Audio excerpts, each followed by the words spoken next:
사실상 화장지 회사에 있었는데 지금 사용하고 계신 화장지 거의 대부분이 제가 개량한 거예요. 직장 생활 할 때보다 여기가 더 바빠요. 근데 일단 다른 거 몸은 힘든데 마음 하나는 편하죠. 이건 뭐예요? 이건 차요테라는 그 열대 박과 채소입니다. 쿠카멜론이라는 미니 오이예요. 얘는 이제 오크라, 이게 레몬그라스, 양하 매출 구조가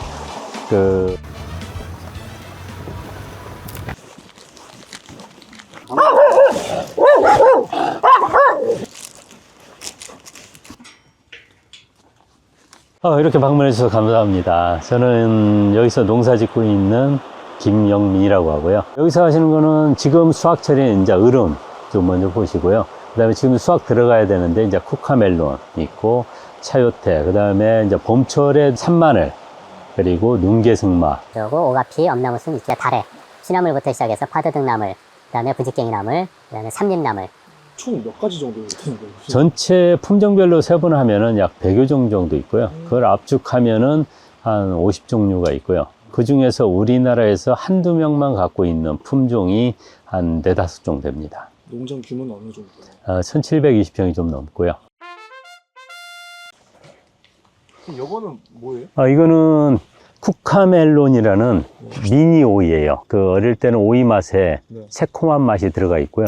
시간이 좀 지나가면 오이 맛은 좀 줄고 새콤한 맛이 강해져요. 그래서 이거는 피클 담았을 때 제일 좋고요. 왜냐면 시간이 지나도 물러지질 않고 오도독오도독한 맛이 살아있어요.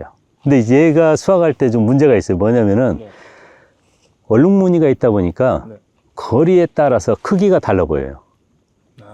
그래서 착시 현상이 일어나고 크다 싶어서 따보면은 작아요. 그래서 저거는 많이 있으셨나요? 지금도 그래요. 그래서 저거 딸 때는 자꾸 눈에 좀 익어야 크기 요거를 좀 맞출 수가 있어요. 이건 뭐예요? 이건 차요테라는 그 열대 박과 채소입니다. 얘는 일반 우리나라에 사용되는 무랑 같은 개념으로 쓰시면 되고요. 무랑 같은 차이가 있는 게 뭐냐면은 무는 약간 매운맛이잖아요. 얘는 매운맛이 없는 무라고 보시면 되고, 요리를 했을 때 차이는 얘는 익어도 물러지질 않아요. 무는 익으면 말랑말랑해지면 물러지잖아요. 근데 얘는 물러지질 않고, 주로 많이 쓰는 게 이제 장아찌용을 쓰고요. 얇게 저면서도 쓰고, 피클 같은 거 예, 그렇게 했을 때도 먹을 때 사각사각한 식감이 그대로 살아 있습니다. 지금 차요테 사람들 잘 몰라가지고 또 찾는 분들이 그렇게 많지는 않을 것 같은데요. 그래도 차요테는 많이 알려져 있어요.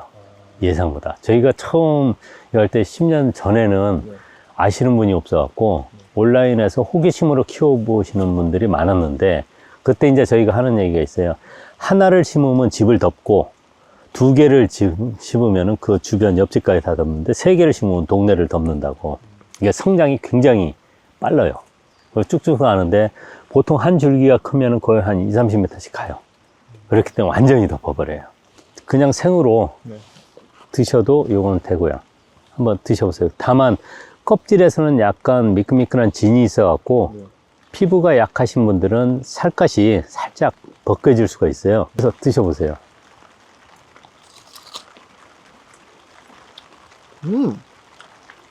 약간 단맛이 살짝 돌면서 매운맛이 없는 무처럼 그렇게 돼 있을 거예요.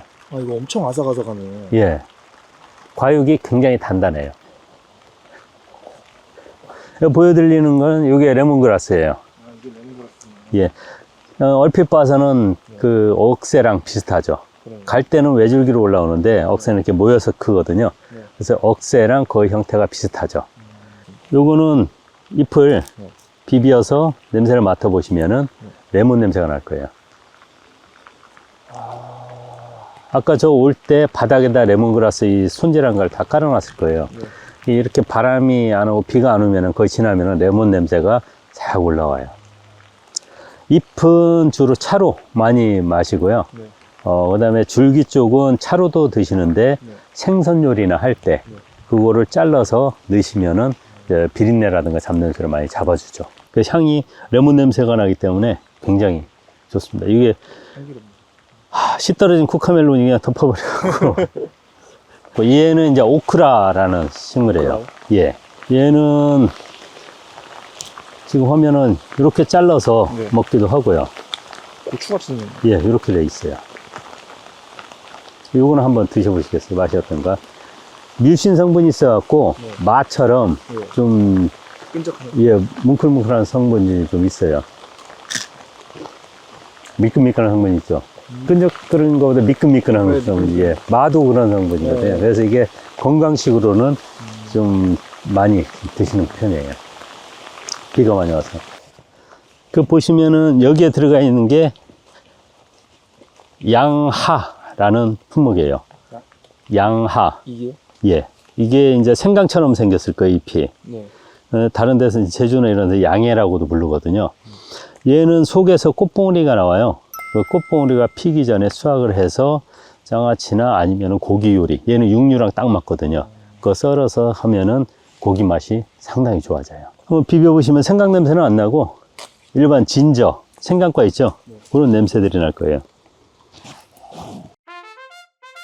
지금 작년 같은 데는 매출 구조가 그 로컬푸드 3분의 1, 온라인 3분의 1, 직거래 3분의 1 정도 매출 구조를 지금 가져가고 있어요. 근데 올해는 아시다시피 지금 환경이 안 좋아서 달에도 많이 안 열렸거든요. 얼음만 좀 열린 상태였었는데 쿠카멜론도 많이 안 열리고, 그래서 직거래 쪽은 올해 많이 못했어요. 온라인으로 나오는 양들은 거의 다 이제 로컬푸드 공급하기도 좀 급급했고, 지금은 아시다시피 뭐 잎이 하나도 없잖아요. 열매가 없다 보니까 로컬푸드도 현재는 못 내고 있는 상황이에요. 서울에 있는 고급 한정식에도 저게 나가거든요. 근데 거기서 보통 연에 350kg에서 400kg 정도 쓰는 데인데, 올해는 미리 말씀을 드렸어요. 지금 상황이 이래갖고 공급해드리기 어렵다. 그래서 그런 부분들이 이제 못해드린 부분들이 있습니다. 소비 작물이잖아요. 어떻게 네. 보면. 이런 것들 키우는 데 있어서 뭐 매출이 좀 아까 말씀하신 것처럼 불안정하거나 네. 그런 부분들이 꽤 있지 않나요? 조금은 발생은 되는데요. 그런 쪽 매출 불안정보다 대량으로 키워서 수확량이나 이런 걸 조정하고 가격 폭락 이런 부분들에 대한 위험이 굉장히 적어요. 다만 소비자층을 형성시키는 데까지 어려움이 있는 반면에 그런 그 생산에 관련된 판매 루트 관련된 이런 위험 부담은 적은 게 이 특수 작물들이에요. 그래서 대량으로 나가지는 않지만 어느 정도는 계속 안정되게 돼 있죠. 왜냐면 1차적으로 경쟁자가 없고, 한번 드셔보신 분들은 소비층이 계속 늘어나고 서서히 늘어나기 때문에 사실상 이런 작물들은 여기서 대량으로 하겠다, 이제 그렇게 했을 때는 그분들은 위험이 있지만, 이렇게 시장 늘어가는 거에 대해서 계속 늘리는 사람들은 사실상 위험이 상당히 많이 적죠. 사실상 이 농장을 하기 위해서도 직장은 빨리 은퇴를 했거든요. 5년 남겨놓고 그냥 귀농을 했으니까. 안류를 지금 4년, 올해 4년 들어가요. 3년은 넘었고 이제 4년째 들어가요. 그 전에는 직장 생활 하셨어요? 예, 지금 그 전에는 이제 직장 생활을 했고요.